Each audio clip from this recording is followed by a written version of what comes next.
তো দেখো আমি সকাল সকাল বাজারে চলে এসেছি। তো বাজারে এসে দেখছি যে একটা বড় মাছ কাটছে। তাই আমারও একটু লক্ষ্য হলো, তার জন্য আমিও চলে এসেছি যে কাকু আমাকেও অল্প করে একটু মাছ দেবে। তার জন্য আমি দাঁড়িয়ে আছি। আর এখনও সবাই নেবে, তার জন্য তারাও সবাই দাঁড়িয়ে আছে। মাছটা নিয়ে বাড়ি চলে এসেছি, তারপরে রান্না বসিয়ে দিয়েছি। এদিকে ভাত রান্না হচ্ছে আর এদিকে হচ্ছে মাছ ভাজতে দিয়েছি। তো শুভ দুপুরে শুভেচ্ছা সকলকে। কেমন আছো সবাই? আশা করছি সবাই খুব ভালো আছো। আর এটা হচ্ছে আমার রান্নাঘরের জানালা। তা দূর থেকে রান্নাঘরের জানালার দেখো যার আশেপাশে বাড়িগুলো আছে সেই ভিউসটাও খুব সুন্দর লাগছে, তার জন্য তোমাদের সঙ্গে শেয়ার করছি। আর সকলে আমার পাশে থেকেও আমাকে একটু সাপোর্ট করো, তাহলে আমি একটু এগিয়ে যেতে পারবো।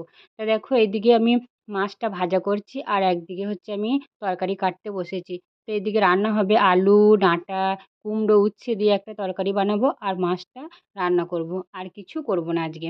তো চলো দেখা যাক। তো দেখো এদিকে মাছটা রান্না বসিয়ে দিয়েছি আর এইদিকে নিরামিষ তরকারিটাও হচ্ছে। তা আজকের ভিডিওটা কেমন লেগেছে অবশ্যই কমেন্টে জানিও। সকলে ভালো থেকো, সুস্থ থেকো।